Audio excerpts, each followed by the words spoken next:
오늘 이 시간 함께 읽을 하나님의 말씀 호세아 1장 9절부터 11절까지의 말씀입니다. 호세아 1장 9절부터 11절까지 말씀 총 3절이라 다 같이 한 목소리로 말씀 읽도록 하겠습니다. 호세아 1장 9절 말씀부터 다 같이 읽도록 하겠습니다. 여호와께서 이르시되 그의 이름을 로암미라 하라. 너희는 내 백성이 아니요 나는 너희 하나님이 되지 아니할 것임이니라.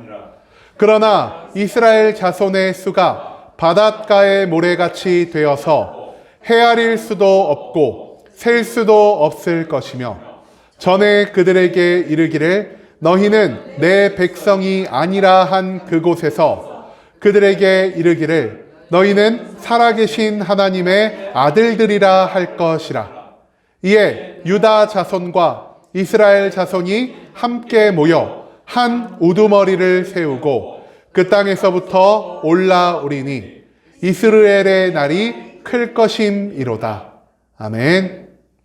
오늘 이 시간 우리는 밉지만 사랑해 라는 제목을 갖고 오늘 우리가 읽은 하나님의 말씀 함께 나누는 시간 갖도록 하겠습니다. 이스라엘의 완악함에도 불구하고 자기 백성을 향한 사랑을 멈추지 않으시는 하나님의 놀라운 사랑에 대해서 가르쳐주는 호세아서 그 첫 번째 말씀을 갖고 함께 나누는 시간 갖고 있습니다. 우리가 오늘부터 금요일마다 계속해서 이어나갈 이 호세아서는요, 성경에 존재하는 12개의 소선지서 중 하나로 아수르가 강성하여져 북이스라엘 왕국을 공격하고 북이스라엘 왕국을 멸망시키기 직전 그들의 죄를 깨닫게 하시고 그들을 회개하게 하시며 그들을 돌이키려 하시려는 하나님의 마음이 담겨있는 말씀이라 할 수 있겠습니다. 단 한 명의 선한 왕이 없었던 북이스라엘 왕국. 심지어 백성들까지 그 지도자를 따라 하나님이 무엇보다 미워하시는 우상 숭배를 하며 살아갔던 그 왕국은요, 당장에라도 멸망해도 이상하지 않을 상태 가운데 놓여져 있었다라는 것이죠. 그럼에도 불구하고 하나님은 여전히 북이스라엘을 향한 자비와 긍휼의 마음으로 그들을 구원하고자 하셨고요. 그들을 용서하기 위해 그들의 회개를 촉구한다는 것이 이 호세아서의 주된 내용이라 할 수 있다는 것입니다. 그렇다면 하나님은 호세아를 통해 북이스라엘 왕국에 무엇을 선포하고 계시는지 오늘 본문 말씀 한 절 한 절 찾아며 함께 알아보는 시간 갖도록 하겠습니다. 먼저 본문 9절 말씀에서 성경은 이렇게 기록합니다. 여호와께서 이르시되 그의 이름을 로암미라 하라. 너희는 내 백성이 아니요 나는 너희 하나님이 되지 아니할 것임이니라. 이 9절 말씀에서요, 우리는 호세아를 결혼하게 하시고 호세아에게 자식을 낳게 하시는 하나님의 모습을 발견할 수가 있습니다. 하나님은 북이스라엘 왕국과 하나님 사이의 관계를 설명하시기 위해 호세아의 삶 그 자체를 사용하고 계십니다. 하나님은 먼저 호세아에게 음란한 여인이었던, 즉 몸을 파는 여인이었던 고멜이라는 여인과 결혼을 하게 하시고요. 그 고멜과의 잠자리를 통해 총 3명의 자식을 허락하여 주셨습니다. 여기서 하나님은요, 고멜이라는 여인을 통해 하나님과 온전한 언약의 관계, 즉 하나님과 부부의 관계인 완전한 사랑의 관계 가운데 살아가야 함에도 불구하고 여전히 하나님이 아닌 이 세상의 다른 우상을 바라보며 살아가는 북이스라엘 왕국 백성들의 완악함을 지적하고 계십니다. 또한 하나님은요, 호세아에게 3명의 자식을 주셨고요. 그 3명의 자식에게 각각 이름을 허락하여 주심으로 북이스라엘 왕국의 죄인들을 향한 하나님의 심판의 메시지를 알려주고 계신다라는 것이죠. 하나님은요, 호세아 가족에 존재하는 부부의 관계를 통해 그리고 부모와 자식의 관계를 통해서 북이스라엘 왕국의 모든 죄악을 드러내고 계신다라는 것입니다. 하나님은요, 북이스라엘 왕국과 맺은 언약, 즉 나는 너희의 왕이 될 것이요 너희는 나의 백성이 될 것이기 때문에 내가 너희를 보호하고 내가 너희에게 모든 은혜와 축복을 내려주겠다는 이 언약의 말씀에 매일매일 신실하신 모습을 보이셨고요. 이 언약을 단 한 번도 피하시거나 단 한 번도 무너뜨리신 적이 없는 완전한 신실함의 모습을 보여주셨습니다. 하지만 북이스라엘 왕국은 어땠습니까? 저들은요, 하나님과의 언약을 맺었음에도 불구하고 그 언약에 충실하지 않았고요.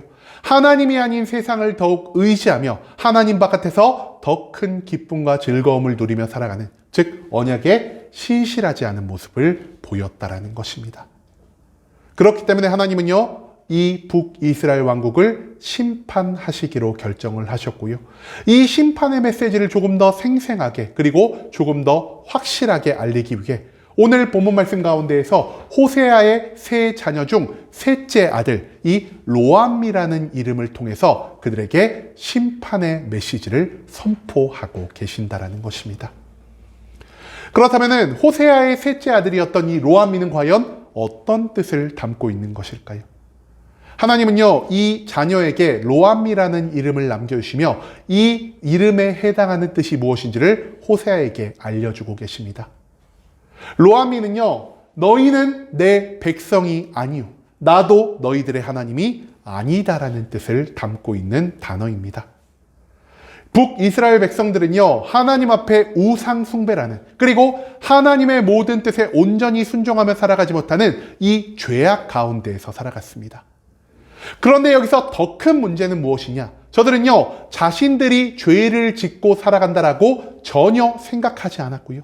자신을 죄인이라고 생각하지 않았기 때문에 하나님 앞에서 회개하는 모습조차 보이지 않았다라는 것이죠. 그런데 이제 여기서 문제가 생깁니다. 단순히 북이스라엘 백성이요, 죄를 짓는다는 것에서 끝나는 것이 아닌 이들이 정의로운 성품을 가지고 계신 하나님과 언약의 관계 가운데 있었다는 데에서 이들의 문제가 발생했다라는 것이죠. 하나님은요, 정의로운 분이십니다. 한마디로 이 세상 누구보다 죄를 미워하시는 분이시고요.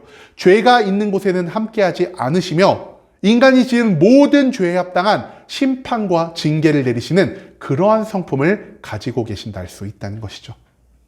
그렇기 때문에 북이스라엘 왕국의 죄악과 하나님의 정의라는 성품이 만났을 때 그들은 이 하나님의 정의의 성품으로 인해, 그리고 그들이 과거에 맺었던 하나님과의 언약으로 인해 하나님이 내리시는 심판을 감당하며 살아갈 수밖에 없었다라는 것입니다.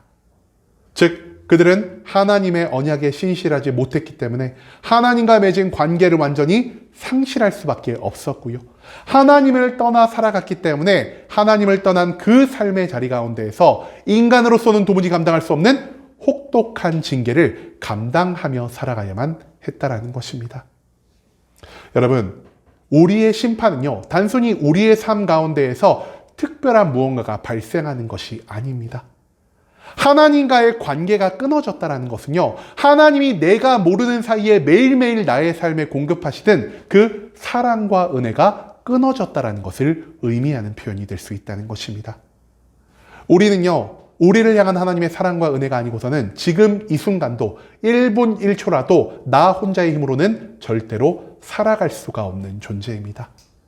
그렇기 때문에 우리의 삶 가운데에서 하나님의 은혜가 끊겼다는 것은 곧 우리가 사망과 멸망을 향해 나아가는 것이요, 그 사망과 멸망을 향해 나아가는 길 가운데 존재하는 모든 고통과 괴로움을 감당하며 살아가야 한다는 것을 의미하는 표현이 될 수 있다는 것입니다. 그렇기 때문에 하나님은요, 호세아의 셋째 아들 이 로암이라는 이름을 통해서 북이스라엘 왕국 모든 백성들을 향한 자신의 실망을 드러내고 계시고요, 그들이 감당해야 할 하나님의 지엄한 심판을 나타내고 계신다는 것, 그것을 우리가 오늘 이 본문의 9절 말씀 가운데에서 찾아내야 한다는 것입니다. 그 다음 이어진 10절 말씀에서 성경은 이렇게 기록합니다. 그러나 이스라엘 자손의 수가 바닷가의 모래같이 되어서 헤아릴 수도 없고 셀 수도 없을 것이며, 전에 그들에게 이르기를 너희는 내 백성이 아니라 한 그곳에서 그들에게 이르기를 너희는 살아계신 하나님의 아들들이라 할 것이라. 이 10절 말씀에서 우리는요, 앞선 9절과는 전혀 다른 모습을 보이시는 하나님의 메시지를 발견할 수가 있습니다.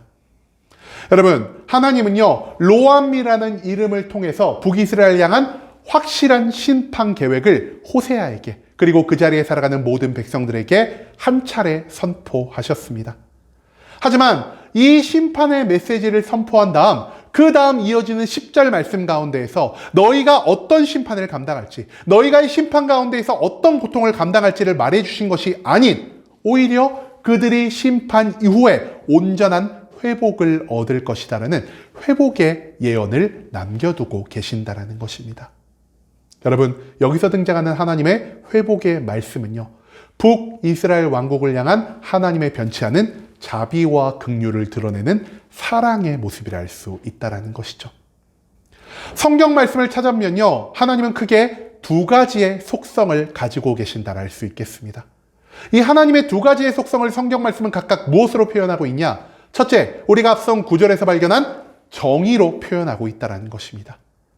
정의의 속성은 무엇입니까?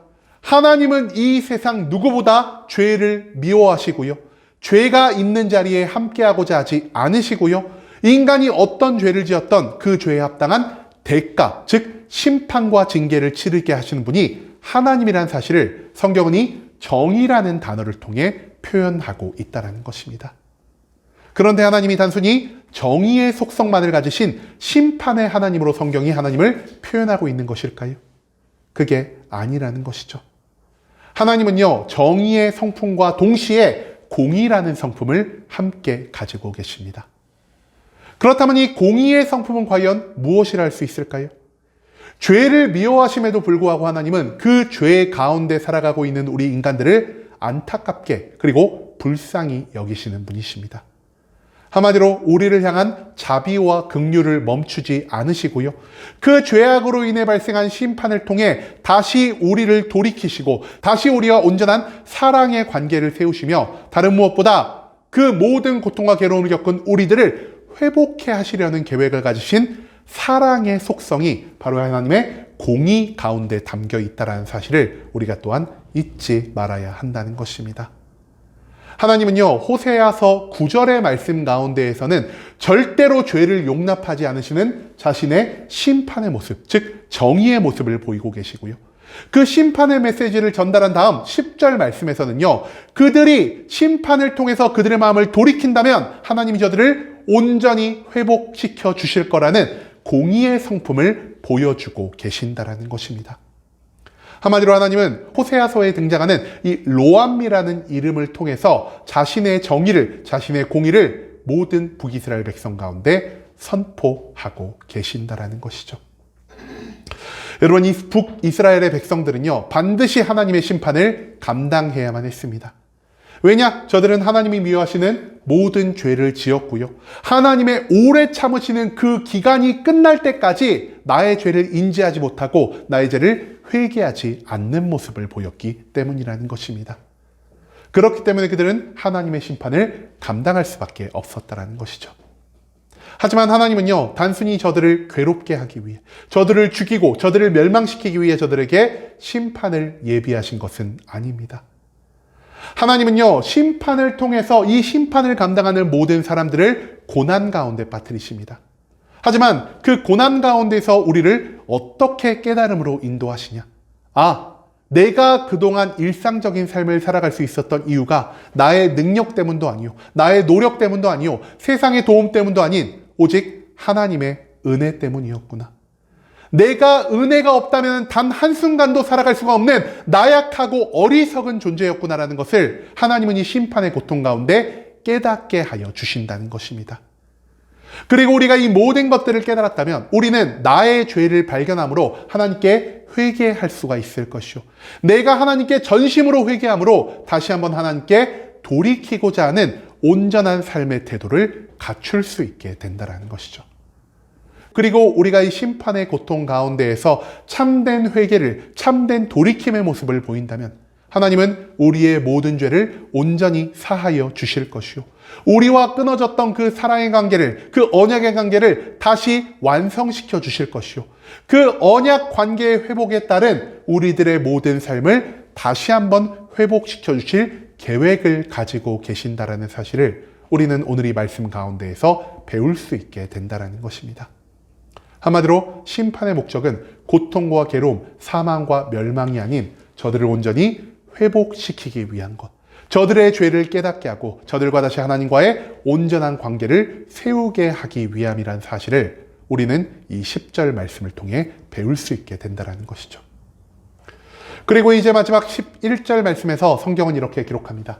이에 유다 자손과 이스라엘 자손이 함께 모여 한 우두머리를 세우고 그 땅에서부터 올라오리니 이스라엘의 날이 클 것임이로다. 11절 말씀에서 우리는요, 북이스라엘의 심판과 회복 이후에 있을 또 한 가지의 놀라운 일에 대해서 발견할 수가 있게 될 것입니다. 여러분, 하나님이요, 북이스라엘의 심판과 회복 뒤에 어떤 일이 있을 것이라고 말씀하고 계시나요? 다시 한번 11절 말씀을 볼까요? 하나님이요, 이스라엘 자손만을 회복시키는 것이 아니라 유다의 자손을 함께 회복시키고요, 이스라엘과 유다의 가운데에서 한 명의 우두머리, 한 명의 왕을 세우심으로 이 나라를 완벽하게 만들어 주실 것을 그들에게 가르쳐주고 계신다는 것입니다. 우리가 이 말씀을 온전히 이해하기 위해서는요, 먼저 이스라엘의 역사를 한번 짚고 넘어갈 필요가 있겠습니다. 하나님은 처음부터 이스라엘을요, 북왕국과 남왕국으로 나누지 않으셨습니다. 사울과 다윗과 솔로몬 이 3대에 이은 통합 이스라엘 왕국 가운데에서 하나님은 그 나라를 강하게 하셨고요, 그 나라를 부유하게 하셨고요, 그 나라를 하나님의 제사장 나라로 계속해서 키워가고 계셨다는 것이죠. 다윗과 솔로몬 시대에요, 그 어떤 이방 민족도 이스라엘 백성들을 괴롭게 할 수가 없었고요, 그들은 하나님이 주시는 모든 축복과 은혜 가운데에서 평강을 누리며 살 수가 있었다는 것입니다. 그런데요, 이 평강은 오래 가지 못했습니다. 왜냐? 통합 이스라엘 왕국의 세 번째 왕, 이 솔로몬이요, 자신의 말년을 우상 숭배로 인해 하나님께 범죄하는 모습을 보였기 때문이라는 것이죠. 하나님은요, 이 우상 숭배로 인해 분노하셨고요, 이 나라를 북왕국과 남왕국으로 가르시며 이들이 온전히 하나 되지 못하게 하심으로 이제까지 그들이 다스렸던 모든 이방 민족이 그들을 침공하게 하심으로 그들이 그들의 삶의 자리 가운데에서 고통과 괴로움을 감당하게 하셨다는 것입니다. 하나님은요, 이 고통과 괴로움을 통해서 저들이 하나님께 회개하고 다시는 하나님께 범죄하지 않는 온전한 언약의 관계를 다시 한번 회복해 하고자 하셨습니다. 하지만 그럼에도 불구하고 북이스라엘 왕국은요, 여전히 자신들의 죄를 깨닫지 못하고 여전히 하나님께 회개하지 않으므로 그들에게 주어진 또 한 번의 심판을 감당할 수밖에 없었다라는 것이죠. 하지만 하나님은 오늘 호세아서의 말씀을 통해 언급하여 주십니다. 북이스라엘이 심판을 경험할 것이나 그 가운데에서 회개하고 돌이킨 모든 자들을 하나님이 다시 한번 회복시켜 주실 것이라고 말입니다.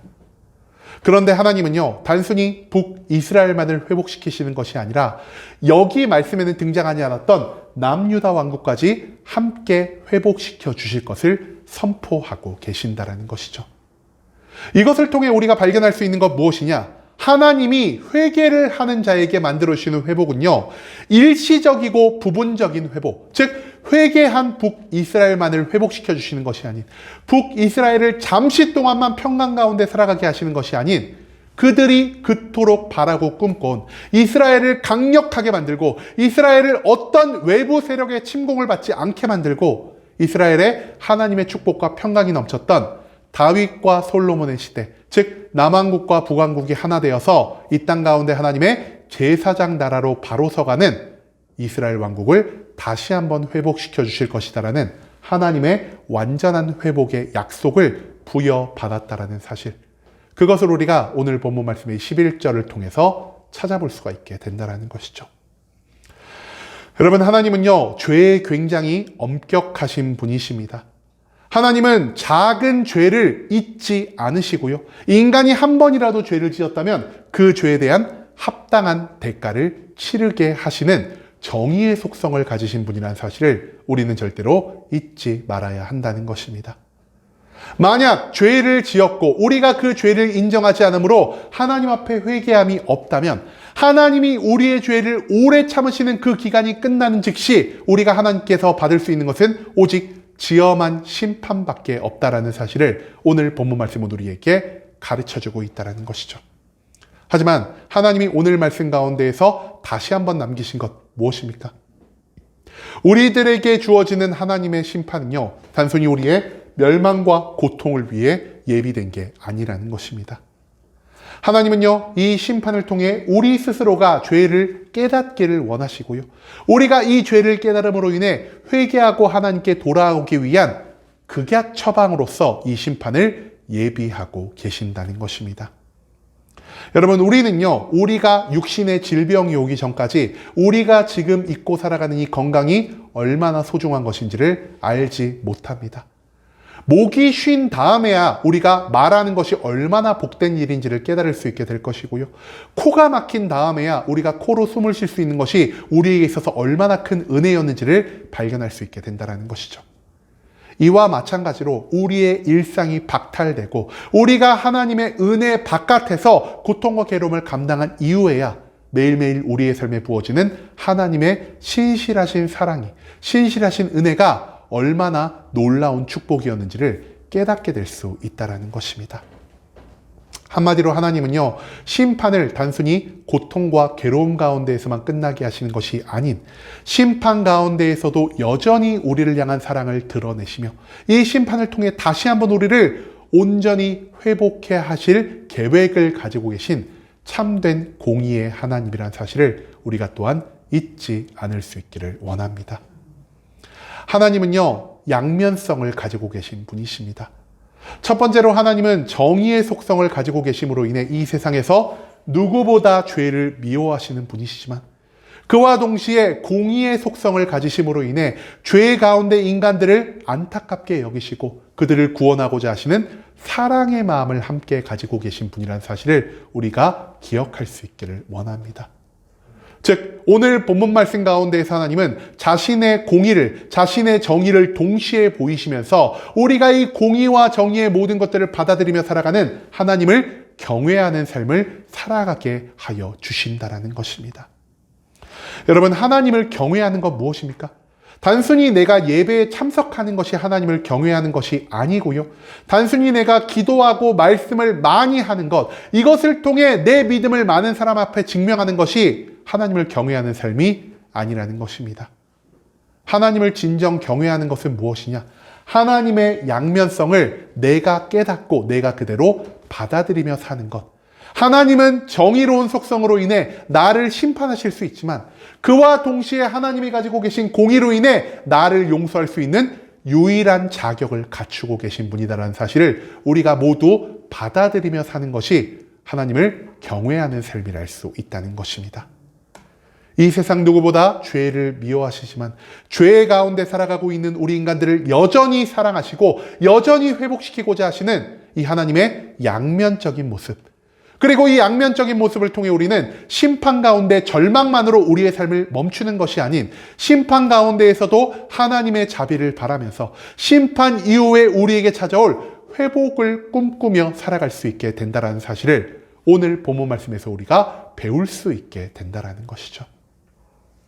여러분, 이제는 우리가 하나님을 온전히 경외하며 살아갈 수 있기를 원합니다. 하나님의 축복만을 바라보는 자는 회개함 없이 자기의 욕망 가운데에서 하나님을 도구로만 이용하려 할 것이요. 하나님의 심판만을 바라보는 자들은 강압 가운데에서 즐거움과 평안 없이 두려움만을 느끼며 신앙생활을 할 수밖에 없지만 하나님을 경외하는 자는 죄에서 멀어지고 하나님의 영광만을 위해 살아가며 하나님 주시는 기쁨과 평강을 온전히 누릴 수 있게 된다는 사실을 오늘 본문 말씀은 우리에게 선포하고 있다는 것입니다. 하나님의 한 부분만을 지나치게 확대해 하나님을 오해하는 것이 아닌 하나님의 심판과 사람의 양면성을 동시에 바라보며 온전한 신앙생활을 해나갈 수 있는 순복음 함께하는 교회 모든 성도님들이 될 수 있길 간절한 마음으로 소망하겠습니다.